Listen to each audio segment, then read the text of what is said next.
Good morning, everyone. Do you hear that noise in the background? Yeah, I am making myself a cup of coffee.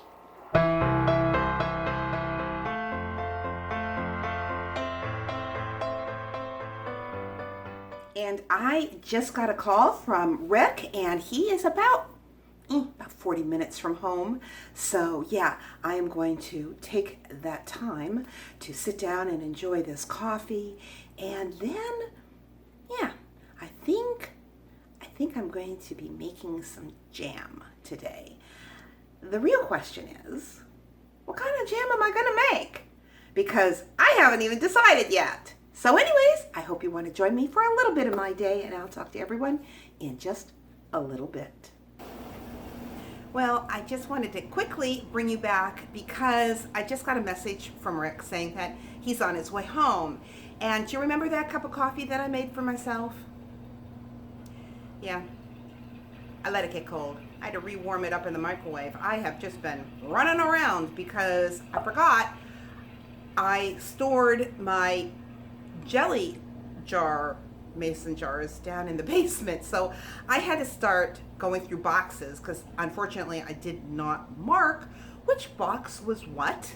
And so yeah, so if you hear the dishwasher, that's what's in there. And I have approximately 4 pounds of strawberries, and I'm gonna go ahead and I'm gonna haul them and get them prepared for the jam. But I'm gonna have to kind of stop and get my husband's dinner on. Yeah, it's just kind of how my morning's been going. Not unusual for me. And yeah, I'll bring it back when I've got him settled and I can actually make my jam. Well, since I have 2 things going on at the same time, I thought that you might be interested, and I didn't think of this earlier, in this soup recipe. This is enough for 2 bowls of soup. Yeah, and it is quick, it's easy, and it's done in 30 minutes. Now, the first thing that I did is, I tried to grab from my pan, is I have in here, because I've started already, is some Italian sausage. This happens to be chicken sausage, and this is about 1/2 pound of Italian sausage. And all I did was put a little bit of oil in the saucepan here and break it up so that it kind of gets a little bit browned. You don't even cook it all the way through yet because we still have a process we're going to go through. And I thought maybe you'd like to see how to make this Italian chicken soup. And this is just, it's so easy. So I have it a little bit brown. That's just where I want it. I'm going to go ahead and I'm going to drizzle another little bit of olive oil into my pan. And now what I'm going to do is add just 1 medium, I'm sorry, I'm bumping the camera. That's where my vegetables are, under my camera here. Carrot. Just 1 medium carrot that you've kind of diced up a little bit. And we're also going to add some diced onion. And this was just probably a small to medium onion. Now, all we're going to do now is cook it for about 5 minutes. We just really want to start getting our vegetables softened. Okay, so it's been about 5 minutes, and what I'm going to do now is I'm going to add just 1 diced tomato. And my tomato is rather small because all my tomatoes right now are small. And about 1.5 teaspoons of Italian seasoning. You can add more if that's, how you like it. I'm only going to let this kind of cook, stirring it here for about a minute. Because then what we're going to do is we're going to add some bouillon concentrate. And I did this in, I ran out, so I don't have the jar. I threw it away. But it's just in a little jar. And it's just like a liquid, thick concentrate of bouillon that, and this is chicken. And then I'm just going to remove it from the stove for a minute, and I'm going to go get 3.5 cups of water. So I'm just going to go ahead and add the 3.5 cups of water. Stir that around, and if there's any brown bits at the bottom, you're just going to kind of scrape them up a little bit. And then I'm going to add about 2 cups of pasta, and I'm just using the little bow ties. And now I'm just going to cover, and we're going to bring it to a boil. So here our soup is done, and know when it's done when your pasta is tender. And so right now what I'm going to do is I'm going to add some baby spinach into here and stir that around. And this is totally to your own liking. You don't have to add it, but it does add a lot of nutritional value. And it kind of wilts because, you know, everything is so hot. My glasses are actually steaming up. And I'm going to add a little bit more.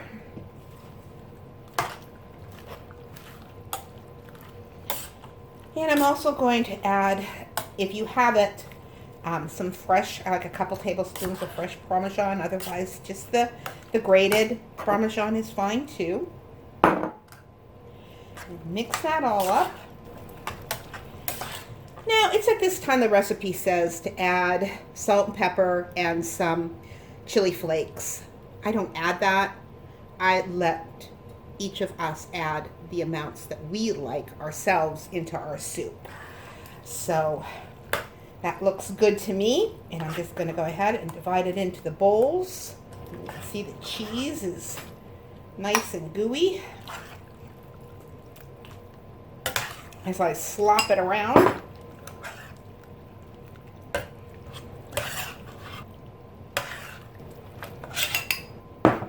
It's a very thick soup. It says that it makes 2 bowls, but this is like the whole dinner except for the toast that I put some garlic butter on. And but as you see, it really does make a lot.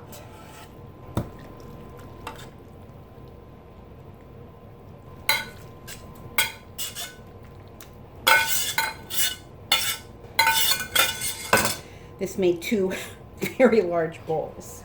But I hope that you'll give it a try. It really is easy, and it's quick, and it's all one pan. And yeah, you can just double or triple the recipe for how many people it is that you are feeding. So anyways, I am going to go and sit down and enjoy what is my lunch and my husband's dinner. And yeah, when we're all done and he goes to bed, I'll finally be able to start that jam. Hello again, everyone.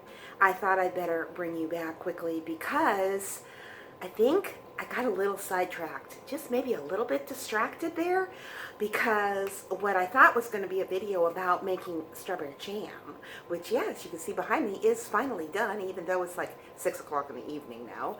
And I got 11 jars, but yeah, I got a little distracted there.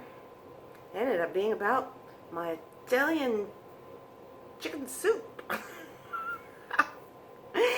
But anyways, I hope you enjoyed the video, and I hope you will enjoy this devotion as we continue in chapter 13 of Matthew and the parables that Jesus taught.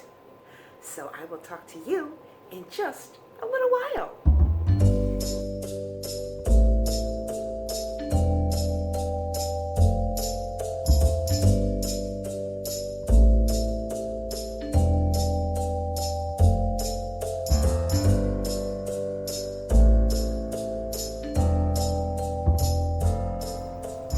In today's devotion, we are continuing in the Gospel of Matthew in chapter 13, and I will be reading verses 31 to 33.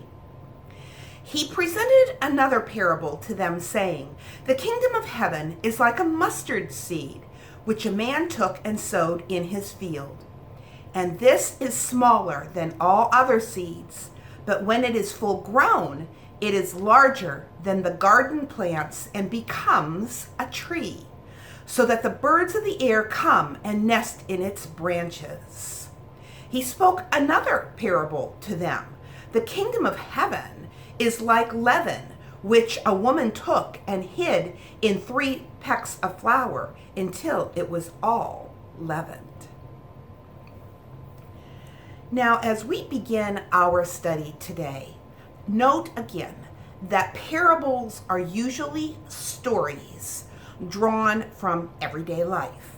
Jesus' comparison to the kingdom of heaven, to a mustard seed, and to leaven illustrates this fact. It was men who typically worked in agriculture, while the women carried out the domestic chores like baking of bread in the first century. By telling parables that related to these familiar tasks, Jesus could get across his message in terms that were familiar to the people. In our last devotion, we discussed how Jesus did not usher in God's kingdom in the way that the Jewish people thought that the Messiah would. Instead of an immediate and final entry of God's saving presence, there was an inauguration of the kingdom that is followed by a long period of growth before the final consummation. And here in today's parable, the mustard plant's growth and the leaven, which causes dough to rise, both takes time. And this helps to illustrate this point. Now, for clarity's sake, the mustard seed in verse 32 is described as smaller than all other seeds. Now, it's obvious that the mustard seed is not the smallest of all the seeds in the world.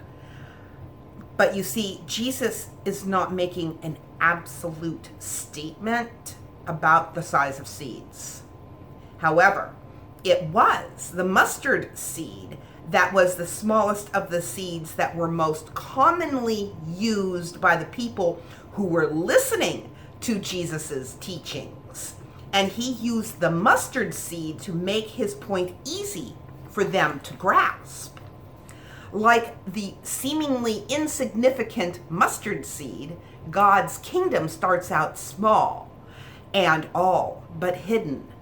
In time, however, it becomes so large that no one can ignore it, just like the mustard plants in that region that can reach 10 feet in height. Despite its humble beginning, the kingdom will grow to an immense size. And the parable of the leaven in verse 33 makes essentially that same point, although just from a different perspective. A small amount of yeast is seemingly consumed in a large lump of dough.